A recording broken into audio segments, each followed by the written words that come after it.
Why do you think that, generally speaking, business-to-business innovations are more successful? And then my second question is, so what? So let's try the first one first. Why do you think business-to-business innovations are more likely to be successful than business-to-consumer? Because you think all the smart things that you're taught in marketing. Adoption. Can you elaborate? Hopefully. I mean, with consumers, I might embarrass myself something from Martin here, but you have to go from awareness all the way to purchase. But with industrial customers, they often know what they're looking for. So there's a different way of approaching, let's say, a product or service. Certainly, there's a process in business to consumer, which depending on the acronym, ends up with some sort of action. And then it's different, let's say, in its way of the behaviour is different. I would say. Yeah, there's certainly more behavioural. I accept that in business consumers. Yeah. I think for business to consumer, the reality is that there are complex needs of consumers, and for you to innovate, you need to consider a wider spread of consumers' needs and be able to innovate to meet a good percentage of that in the economy. Yeah. Whereas for business to business, you're dealing with fewer complexities. You either know the business or you don't know the business. So Okay. As a consumer supplier, you produce to meet this. So certainly there's a numerical statistical issue that often, not always, but often, business to business are fewer clients. So in theory, you can then communicate, have a relationship, understand almost on a bilateral basis, whereas on business to consumer, in most cases, there are still very close relationships. You have to have some proxy, like segmentation, for example, yeah? And that's only an approximation.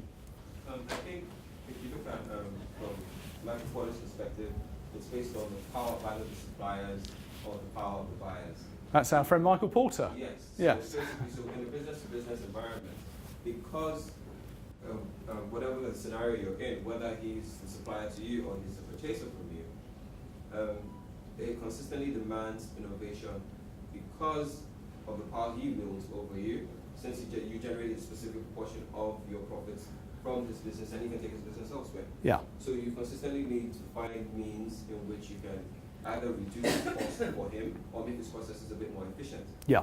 Okay. So in a business-to-business relationship, more likely to have a power relationship, and more likely actually demand certain things. Yes. Okay. So that's certainly the case. Yeah.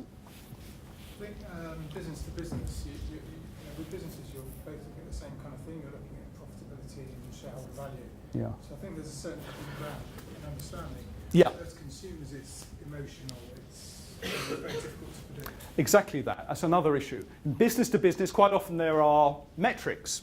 Sometimes they're the same, sometimes they're different, but often they're articulated.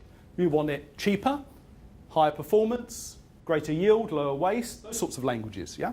And then you can go away and try to do something about it, okay, in terms of innovation. In business to consumer, as we'll see in the case study later, often it's harder even to figure out what people want.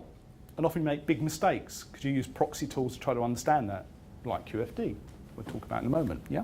So certainly that's another issue. So there's lots of reasons, yeah? I was actually thinking,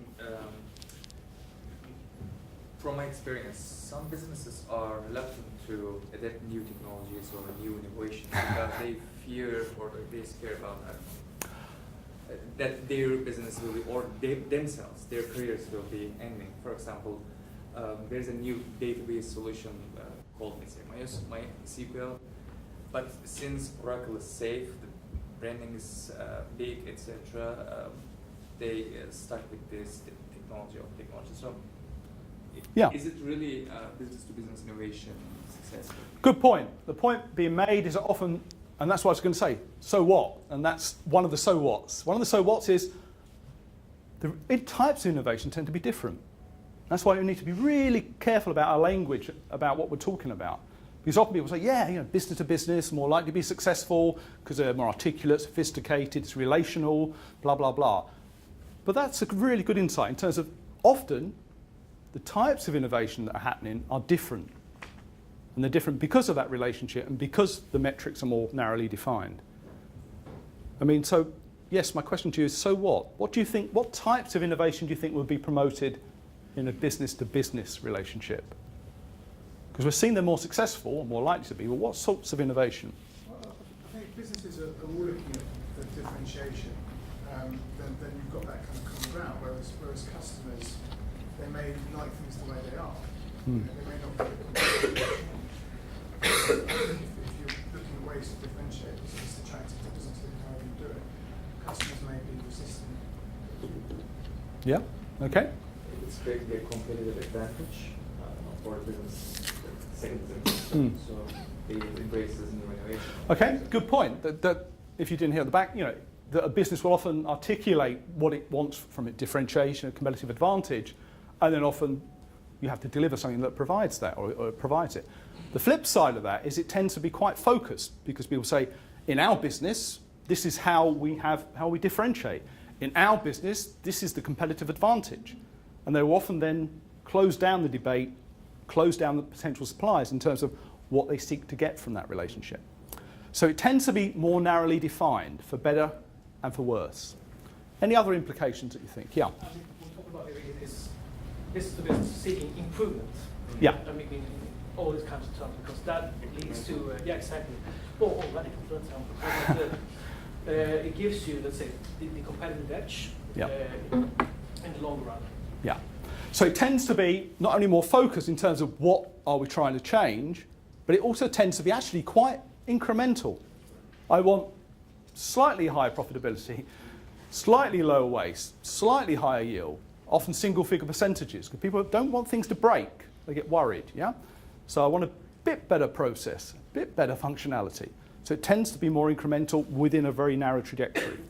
Now, that's not a value comment, good, bad. It's an observation in those types of sectors that you tend to get more narrowly defined innovations more incrementally. Okay?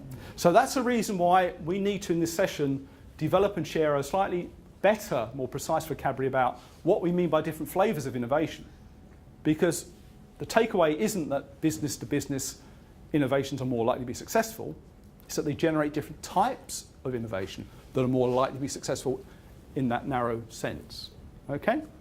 So we need to sort of broaden our way of talking about this in some ways. You look puzzled, or are you about to participate? No? Okay, good. Okay.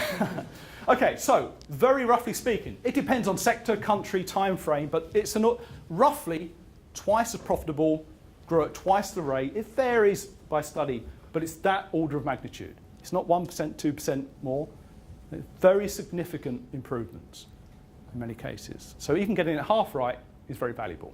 Okay? Okay.